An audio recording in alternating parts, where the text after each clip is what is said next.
욥기 26장까지 읽었습니다. 오늘도 새벽을 깨우신 여러분들에게 하나님의 그 놀라운 은혜가 함께 하시기를 원합니다. 욥은 고난의 대명사와 같이 불려지고 있습니다.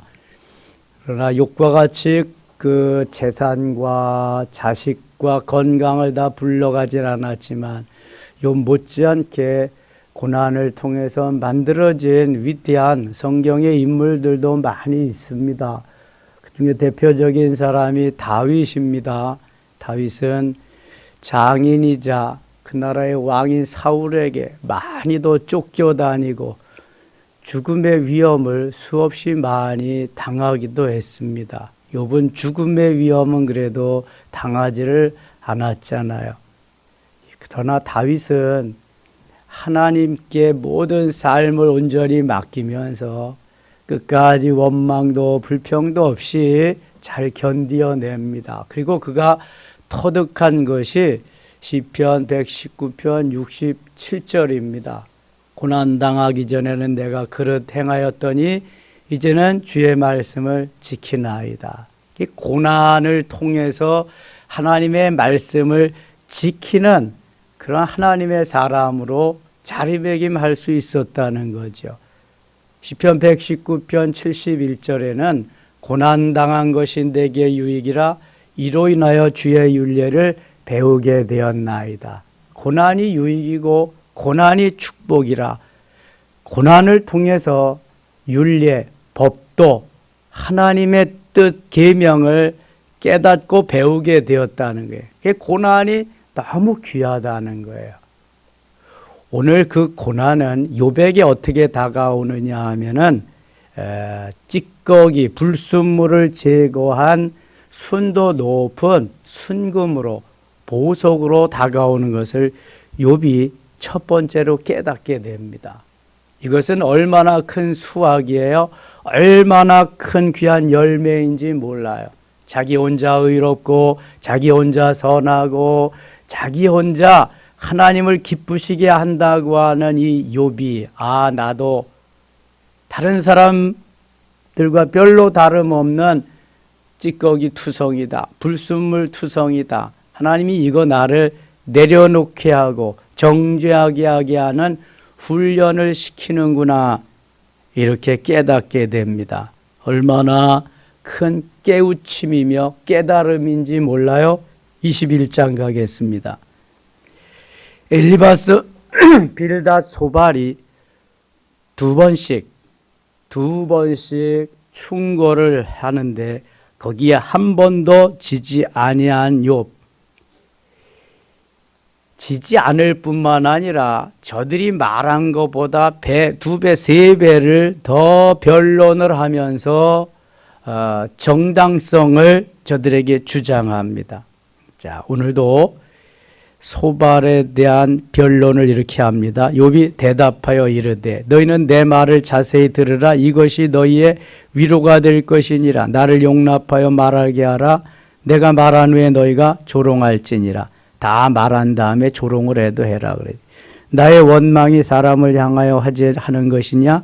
그 마음이 어찌 조급하지 아니하겠느냐? 너희가 나를 보면 놀라리라. 손으로 입을 가리리라. 6절 같이 읽을게요. 내가 기억하기만 하여도 불안하고 두려움이 내 몸을 잡는구나. 기억하기만 해도 불안하다. 두려움이 내 몸을 잡는구나. 우리가 과거를 추억하고 돌이켜 볼 때 나를 엄습하는 두려움들이 있습니다. 이 두려움을 물리치지 아니하면 살아갈 수가 없습니다. 그래서 하나님은 강하고 담대하라 그러죠. 내가 너와 함께 하리니 강하고 담대하라. 두려움이 몰려오다가 보면은요, 우울증이 생깁니다. 우울증이 생기면은 사람이 미치게 되는 것입니다. 이 고독하게 되고요, 살맛이 안 나는 것입니다. 그래서 두려움을 물리치고 강하고 담대하게 살아갈 수 있어야 되는데 이것이 바로 하나님이 주시는 힘과 능력으로 강건해지는 것입니다. 물리쳐야 돼. 이 모든 두려움, 어려움, 고독, 이런 외로움 이런 것은 우리에게 사단이 가져다 주는 마음이거든요.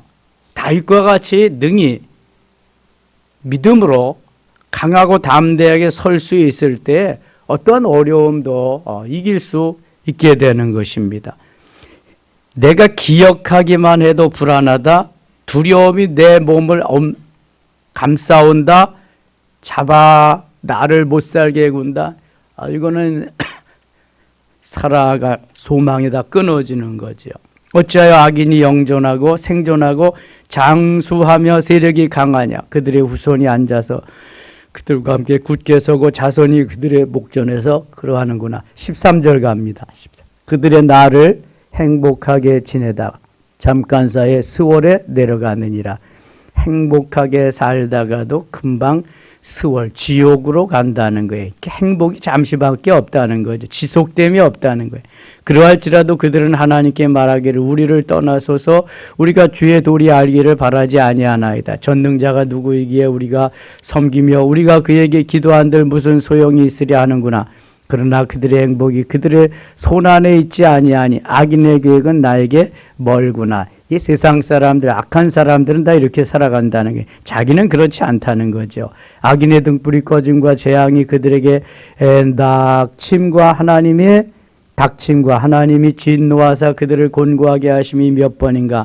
그들이 바람 앞에 건불같이 폭풍에 날려가는 겨같이 되었도다. 바람 앞에 건불, 폭풍 앞에 겨 같은 거, 이게 금방 있다가도 없어질 수밖에 없다는 걸 말하죠. 하나님은 그의 죄악을 그의 자손들을 위하여 쌓아두시며 그에게 갚으실 것을 알게 하시기를 원하노라. 20절 같이 읽을게요. 20절 자기의 멸망을 자기의 눈으로 보게 하며 전능자의 진노를 마시게 할 것이니라. 죄의 값이 사망인 거로 이렇게 걸어가신다는 거죠. 악인은 살 수 없다는 거예요. 왜 자기는 악인이 아니라는 거지. 내가 선하게 이렇게 살아가지고 지금까지 하나님 복 주셔서 살았다는 거예요. 그것도 사실이죠. 이거 이 욥이 자기의 변론을 얼마나 잘하는지 모릅니다. 30절 갑니다. 30절. 악인은 재난의 날을 위하여 남겨둔 바 되었고 진노의 날을 향하여 끌려가느니라. 누가 능히 그의 면전에서 그의 길을 알려주며 누가 그의 소행을 보응하랴. 그를 무덤으로 메어가고 사람이 그 무덤을 지키리라. 그는 골짜기의 흙덩이를 달게 여기리니 많은 사람들이 그보다 앞서갔으면 모든 사람이 그의 뒤에 줄지어 있느니라. 34절 같이 읽어요. 그런데도 너희는 나를 헛되이 위로하려느냐. 너희 대답은 거짓일 뿐이니라. 아멘. 자, 욥이 엘리바스 빌닷 소발이 아무리 와서 이야기를 해도 이 들려오지 않는 것은 욥의 가치관과 욥이 가지고 있는 그러한 삶의 모든 그러한 기준이 있기 때문에 그래요. 엘리바스와 빌닷 소발은 또 그들 나름대로 가지고 있는 것이 있어서 서로 대치 중이기 때문에 이것이 어느 하나도 수긍이 되지 않는 것입니다. 욥은 너희보다 내가 낫다고 생각하고 그들은 너의 모든 죄 때문에 임하는 고난이라고 생각하기 때문에 이것이 아무리 충고를 해도 받아들이지 않고 변론을 해도 저들이 또 받아들이지 않는 것입니다. 그 파트너와의 훈련이 계속 오래 가는 거죠. 이렇게 되니까 둘이 대치 중이니까. 22장 갑니다. 엘리바스의 세 번째, 엘리바스가 첫 번, 두 번, 세 번째, 세 번까지 엘리바스가 충고를 합니다. 세 번째 충고. 대만 사람 엘리바스가 대답하여 이르되 사람이 어찌 하나님께 유익하게 하겠느냐. 지혜로운 자도 자기에게 유익할 따름이니라. 내가 의로운들 전능자에게 무슨 기쁨이 있겠으며. 자, 이거는 맞지요. 내가 의로운들 전능자에게 무슨 기쁨이 있겠으며 내 행위가 온전한들 그에게 무슨 이익이 되겠느냐. 너 한 사람으로 인해서 내가 뭐 잘났다고 잘한다고 그래서 하나님을 뭐 그렇게 기쁘게 감동시킬 수 있느냐. 제가 늘 그러죠. 우리가 지구를 사서 하나님 앞에 드린다고 해도 하나님은 눈 하나 깜짝하지 않으신다. 왜요? 온 우주가 다 하나님의 것인데 내가 뭐 지구를 사서 드린다고 해도 하나님이 그래 내가 최고다 너 잘났대 뭐 그러실까? 과부의 엽전 두 잎을도 칭찬하시는 하나님의 정성이 결여된 거, 정말 진심으로 마음이 없는 것은 세상 없는 것을 갖다 드려도 주님은 눈 하나 깜짝하지 않으신다. 엘리바스가 본 욥이 그렇다는 거예요. 지금 다시 보세요. 3절. 네가 의로운들 전능자에게 무슨 기쁨이 있겠으며 너 뛰어야 벼룩이고 날라야 팔이지.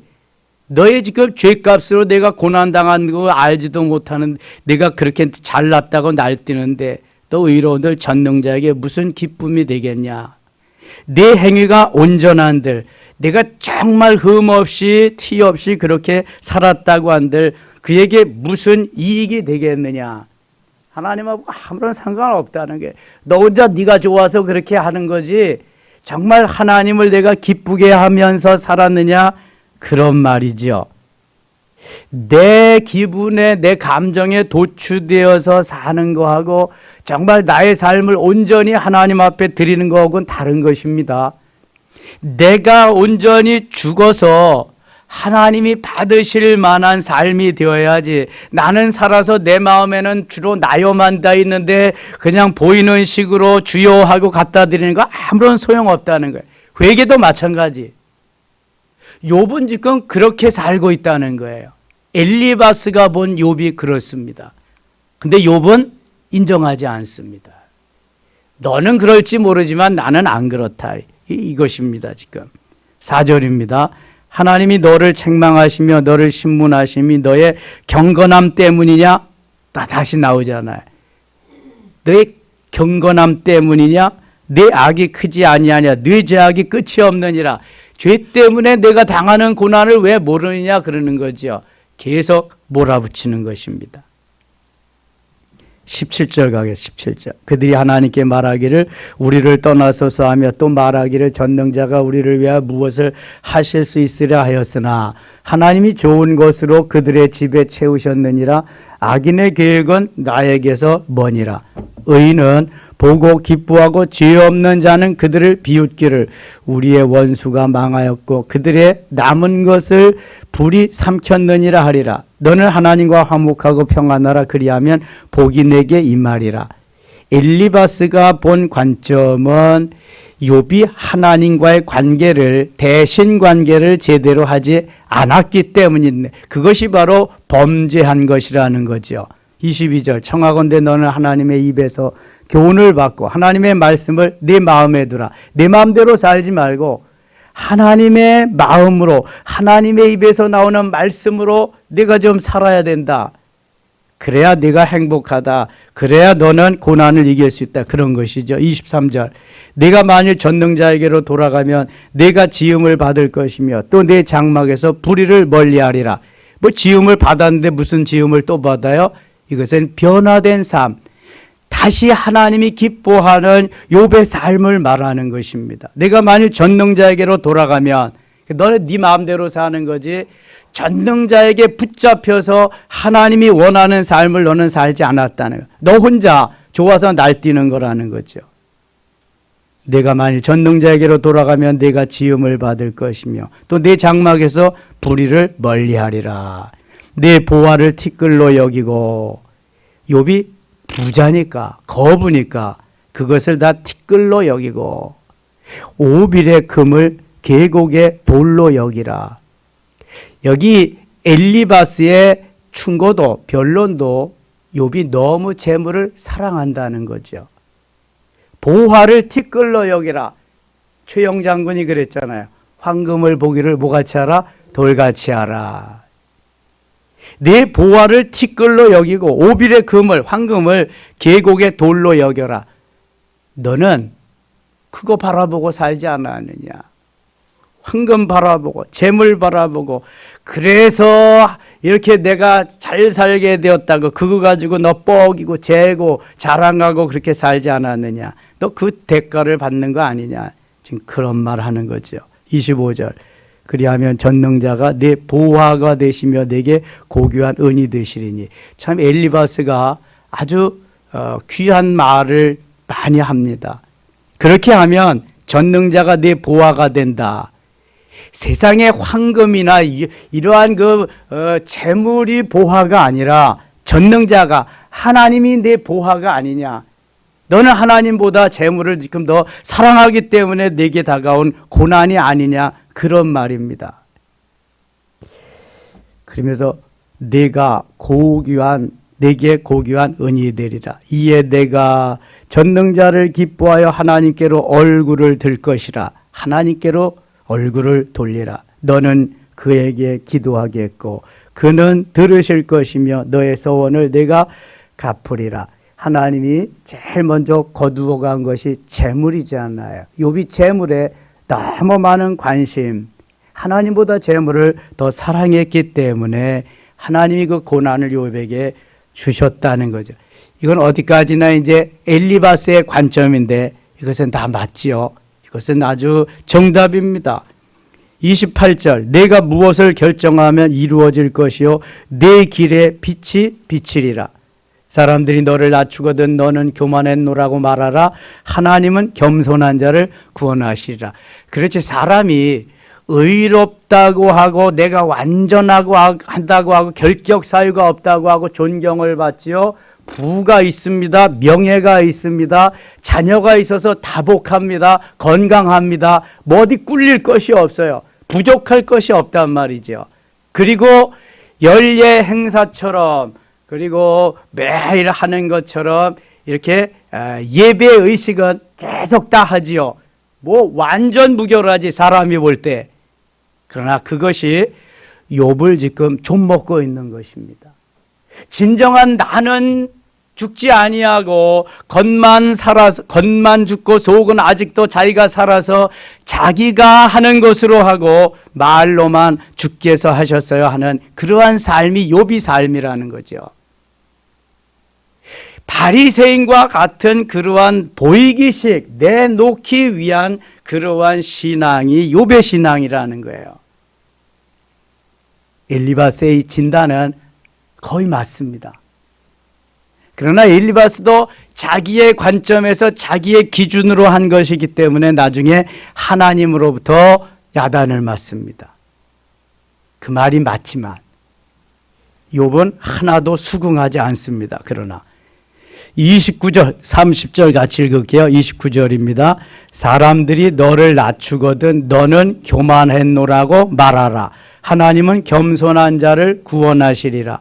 죄 없는 자가 아니라도 건지시리니 네 손이 깨끗함으로 말미암아 건지심을 받으리라. 너는 너무 네가 혼자 잘났다고 그러기 때문에 넌 그 죄가 큰 거야. 그것을 인정을 하라. 그런 말입니다. 자, 욥이 이 어드바이스 충고에 대해서 어떻게 변론하나 한번 보세요. 23장입니다. 욥이 대답하여 이르되 오늘도 내게 반항하는 마음과 근심이 있나니 내가 받는 재앙이 탄식보다 무거움이라. 내가 어찌하여 하나님을 발견하고 그의 처소에 나아가랴. 어찌하면 그 앞에서 내가 호소하며 변론한 말을 내 입에 채우고 내게 대답하시는 말씀을 내가 알며 내게 이르시는 것을 내가 깨달으랴. 그가 큰 권능을 가지시고 나와 더불어 다투시겠느냐? 아니로다. 도리어 내 말을 들으시리라. 거기서는 정직한 자가 그와 변론할 수 있은즉 그가 심판자에게서 영원히 벗어나리라.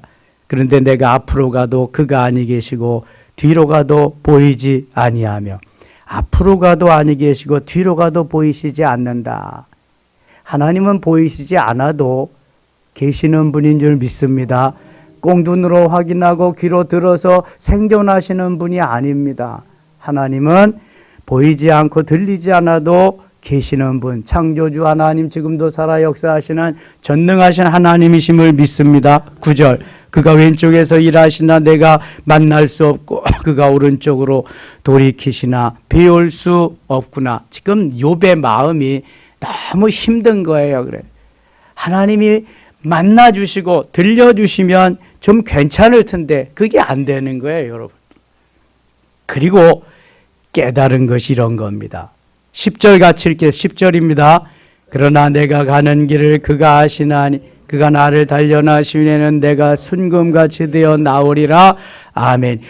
욥이 고난을 통해서 가장 먼저 깨달은 것이 바로 순금되어 나오는 진정한 보석되어 나오는 것을 깨달은 것입니다. 금부치가 탄광에서 나올 때에는 이 찌꺼기가 덕지덕지 붙어가지고 나오게 됩니다.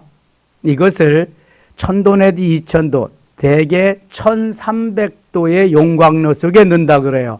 1300도씨 속에 집어넣으면은 이게 찌꺼기가 떨어져 나가기 시작합니다. 불순물이. 그런데 한 번에 다 떨어져 나가면 얼마나 좋겠어요? 한 번 들어갔다 나오고, 2번 들어갔다 나오고, 10번 들어갔다 나오고, 14K는 몇 번 들어갔다 나온다? 14번. 14번 들어갔다 나와야 14K로서의 금이 되는 거예요. 18번 들어갔다 나와야 18K로서의 금이 되는 거예요. 그리고 순금은 몇 번 들어갔다 나와야 된다? 24번. 여러분, 얼마나 한 번 1300도에 한 번씩 들어가는 게 얼마나 뜨거운 일이고 얼마나 그것이 힘든 일이에요. 우리가 한 번 이렇게 죽어져서 되는 것이 아니라 그러한 풀무불 속에 14번을 들어갔다 나와야 14K 정도의 믿음이 된다니까. 18번 들어갔다 나와야 18K 정도의 믿음이 되고 24번 들어갔다 나와야 이제 온전한, 거의 하나님이 인정해 주시는 그러한 믿음의 사람, 순도 높은 하나님의 사람으로 인정해 주신다니까요. 이게 순금 같은, 정금 같은 그리스도인이 되는 거예요. 욥은 겉포장만 잘했지 찌꺼기가 덕지덕지 붙은 그러한 순도가 아주 낮아도 너무 낮은 그러한 보석이라는 거죠. 그럼 하나님이 지금 다 처리하는 과정에 있다. 욥이 이것만 깨달아도요, 이거 깨달은 것만 해도 엄청난 겁니다. 이거 아무나 깨닫지 못하지요. 여러분 속에 그러한 찌꺼기가, 불순물이 얼마나 많이 있다고 생각하세요? 내가 뭐 이렇게 괜찮게 사는데, 뭐 고상하게 이렇게 사는데 뭐 무슨 찌꺼기가 이렇게 많으려고. 나는 하나님 앞에 가면 면류관, 금면류관, 썩지 않는 면류관, 의의 면류관, 생명의 면류관 받을 건데 뭐. 겉모습을 보면서, 우리의 행위를 보면서 나도 그렇고 사람들도 그렇게 생각할지 모르지만 욥은 그거 이상이었습니다. 그럼에도 불구하고 하나님이 욥을 멋있는 그리스도인으로 만드는 작업은 이렇게 험난했습니다. 하루 이틀도 아닌 수십 년 동안. 그래서 욥이 깨닫게 됩니다. 내가 정죄된 그러한 보석이, 아주 순도 높은 보석이 되는 그러한 길을 하나님이 가게 하시는구나. 그러면서 11절 보세요. 내 발이 그의 걸음을 바로 따랐으며 내가 그의 길을 지켜 치우치지 아니하였고 내가 그의 입술의 명령을 어기지 아니하고 정한 음식보다 그의 입의 말씀을 귀히 여겼도다. 그는 뜻이 일정하시니 누가 능히 돌이키랴. 그의 마음에 하고자 하시는 것이면 그것을 행하시나니 그런즉 내게 작정하신 것을 이루실 것이라. 이런 일이 그에게 많이 있느니라.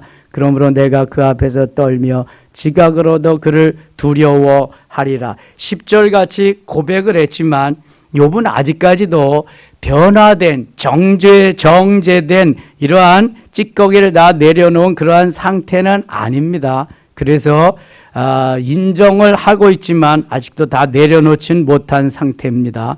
24절 어찌하여 전능자는 때를 정해놓지 아니하셨는고 그를 아는 자들이 그의 날을 보지 못하는고 어떤 사람은 땅에 경계표를 옮기며 양떼를 빼앗아 기르며 고아의 나귀를 몰아가며 과부의 소를 불모잡으며, 근데 자기는 이제 그렇게 안 했다는 거죠. 자, 13절 갑니다. 13절. 또 광명을 배반하는 사람들은 이러하니 그들은 그 도리를 알지 못하며 그 길에 머물지 아니하는지라. 사람을 죽이는 자는 밝을 때 일어나 삭대받는 자나 가난한 자를 죽이고 밤에는 도둑같이 되며 간음하는 자의 눈은 저물기를 바라며 아무 눈도 나를 보지 못하리라 하고 얼굴을 가리며 어둠을 틈타 집을 뚫는 자는 낮에는 잠그고 있으므로 광명을 알지 못하나니 그들은 아침을 죽음의 그늘같이 여기니 죽음이 그들의 두려움을 알미니라. 사람들은 이렇게 살지만 자기는 아니라는 거예요. 자기는 그렇게 안 살았다는 거죠. 20절 같이 읽겠습니다. 20절 모태가 그를 잊어버리고 구더기가 그를 달게 먹을 것이라. 그는 다시 기억되지 않을 것이나 부리가 나무처럼 꺾이리라. 아멘.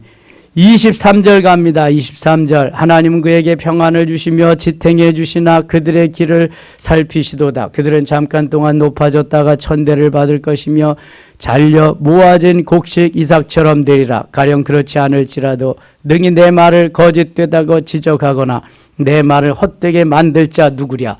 이거 보세요. 욥은 자기의 정당함, 자기의 의로움, 자기의 온전함을 계속 주장하고 있습니다. 23장 10절에 점검되고 순검되게 하시는 깨달음이 있었지만 그 깨달음이 잠깐이며 자기의 순전함을 계속해서 주장하고 있습니다. 25장 갑니다. 빌닷의 세 번째 발, 빌닷의 마지막 충고입니다. 수아 사람 빌닷이 대답하여 이르되 하나님은 주권과 위엄을 가지셨고 높은 곳에서 화평을 베푸시느니라. 그의 군대를 어찌 계수할 수 있으랴. 그가 비추는 광명을 받지 않은 것이 누구냐. 4절 같이 읽을게요. 그런즉 하나님 앞에서 어찌 의롭다 하며 여자에게서 난 자가 어찌 깨끗하다 하랴. 하나님 앞에서 사람이 어찌 의롭다 하고 여자에게서 난 자가 어찌 깨끗하다 하랴. 그러니까 네가 아무리 그렇게 변론해도 너는 불순물이 있어. 아직도 찌꺼기가 있어. 너는 온전하지 않아. 보라 그의 눈에는 달이라도 빛을 발하지 못하고 별도 빛나지 못하거늘 하물며 구더기 같은 사람, 벌레 같은 인생이랴. 하나님 앞에서는 아무것도 아닌 존재인데 네가 그렇게 뛰고 나는 재주가 있다 그래도 너는 아무것도 아니다. 이게 하나님의 손에다 달려있다. 26장입니다. 욥이 대답하여 이르되 이게 빌닷에 대한 또 변론을 욥이 하는 거죠. 내가 힘없는 자를 참 잘도 도와주는구나. 기력 없는 말을 참 잘도 이 참자가 여기에 붙어요. 이게 욥이 아주 그 친구들이 와서 공박하고 충고하는 것이 듣기 싫은 거예요. 이게 여기다 참자까지 붙여서 참 잘도 하는구나. 참 잘도. 3절 지혜 없는 자를 참 잘도 가르치는구나. 큰 지식을 참 잘도 자랑하는. 못마땅하다는 거잖아요. 지금 듣기 싫다는 거죠. 이게 왜 잔소리 뭔 니나 잘하세요 그지 문 나한테 와가지고 그러냐는 거잖아요. 이 들려오질 않습니다. 도대체. 4절 내가 누구를 향하여 말하느냐. 누구의 정신이 내게서 나왔느냐. 죽은 자의 영들이 물 밑에서 떨며 물에서 사는 것들도 그러하도다. 하나님 앞에서는 수월도 벗은 몸으로 드러나며 멸망도 가림이 없습니다. 그는 북쪽을 허공에 펴시며 땅을 아무것도 없는 곳에 매다시며 8절 같이 읽어요. 물을 빽빽한 구름에 싸시나 그 밑에 구름이 찢어지지 아니하느니라. 저는 이 말씀을 보면서 욥이 정말 지혜로운 사람이고 하나님이 많은 그러한 깨달음도 주셨다. 어떻게 여러분 이걸 이렇게 표현하게 했어요? 물을 빽빽한 구름에 싸시나. 이게 뭐예요 지금? 구름 속에 있는 수증기잖아요. 예? 그래서 이게 온도 차이에 의해서 내리는 게 비잖아요. 물을 빽빽한 구름에 싸신다. 이게 궁창에 하늘 위의 궁창, 하늘 아래의 궁창. 이게 궁창 위의 물, 궁창 아래의 물. 창세기의 그 청지 창조 때에 보면은 이게 물을 빽빽한 구름에 싸시나 그 밑에 구름이 찢어지지 아니하느니라. 그 밑에 구름이 찢어지면 이게 뭘로 내리는 거예요? 비로 내리는 거란 말. 이걸 이렇게 멋지게 표현을 했어요. 성경에서 이렇게 멋진 표현 어디 보셨어요? 물을 빽빽한 구름에 싸시나 그 밑에 구름이 찢어지지 아니하느니라. 그는 보름달을 가리시고 자기의 구름을 그 위에 펴시. 보름달을 가리시고 자기의 구름을 그 위에 펴시며. 그러면 보름달이 비치는 게 보일까 안 보일까? 안 보이죠. 깜깜한 나라가 되지. 보름달은 있는데 거기다 가렸다. 구름을 그 위에 펴셨다. 예. 너무 멋지게 표현하고 있어요. 수면의 경계를 그으시니 빛과 어둠이 함께 끝나는 것이니라. 그가 꾸짖으신즉 하늘 기둥이 흔들리며 놀라느니라. 하늘 기둥이, 하늘에도 기둥이 흔들리고 놀란다. 우르렁 꽝꽝. 그는 능력으로 바다를 잔잔하게 하시며 지혜로 라합을 깨뜨리시며, 이 라합은 애굽을 주로 가리키는 것입니다. 큰 나라. 능력으로 바다를 잔잔하게 하신다. 바다야 잔잔하라. 한마디면 잔잔해지잖아요. 지혜로 라합을 깨뜨리시며 그의 입김으로 하늘을 맑게 하시고, 하늘이 구름 천지고 하늘이 다 흐렸어. 근데 입김으로 후 부르시면 말끔하게 해진다네. 우리가 어떤 이렇게 유리창 같은 이렇게 후 하면 그게 없어지는 것 같이 하나님이 후 하면 다 없어진대. 입김으로. 아주 표현을 얼마나 재밌게 잘하는지. 그 입김으로 하늘을 맑게 하시고 손으로 날렵한 뱀을 무찌르시나니. 이 14절 읽고 마칠게요. 14절. 보라, 이런 것들은 그의 행사의 단편일 뿐이요 우리가 그에게서 들은 것 속삭이는 소리일 뿐이니 그의 큰 능력이 우레소리를 누가 능히 헤아리랴. 아멘. 점점 이제 욥이 녹아져 들어가고요. 깨우쳐지게 되고요. 이제 엘리후를 만나면서 욥은 완전히 두 손 두 발 다 들 꼼짝을 못합니다. 그리고 하나님이 욥이 1대1로 교훈하시고 가르쳐 주실 때 욥은 완전히 뒤집어지고요. 새 사람이 됩니다. 욥을 훈련하는 시간이 너무 많이 걸렸어요. 포장된 그리스도인, 그럴듯한 바리새인들을 용납하지 않습니다.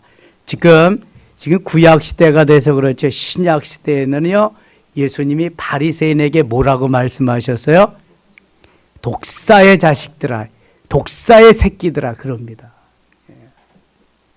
지금 점잖게 하나님이 구약 시대니까 이렇게 다 말씀하신 거지. 바리새인들이 얼마나 여러분 율법적으로 사는지 다 아시잖아요. 남들이 하지 못하는 걸 다 합니다. 보이려고. 그러니까 거기 못지않는 구약의 그리스도인 이게 욥이라는 거야. 아주 완전체 같이. 근데 욥이 막 깨어지고 녹아지고 부수어지고 주의 음성을 듣기만 하더니 이제는 듣기만 해도 너무 좋은데 주님을 배울 수 있는 영적인 사람이 돼서 하나님이 멋지게 사용하는 그리스도인의 삶이 이래야 된다는 것을 보여주고 있습니다. 오늘 하루도 주 안에서 승리하며 하나님이 이끄시는 귀한 하루 되시기를 축원합니다. 하나님 아버지 감사합니다. 이 하루도 우리에게 내려놓을 걸 내려놓고 처리받을 걸 처리받게 하여 주시옵소서. 하나님이 쓰시기에 합당한 멋있는 도구가 되게 하여 주옵소서. 순금되어서 정금되어서 하나님을 기쁘시게 해드리는 우리가 되게 하시고 파트너의 훈련도 속히 잘 다 끝나도록 성령이여 역사하여 주시옵소서. 예수님의 이름으로 기도드리옵나이다. 아멘.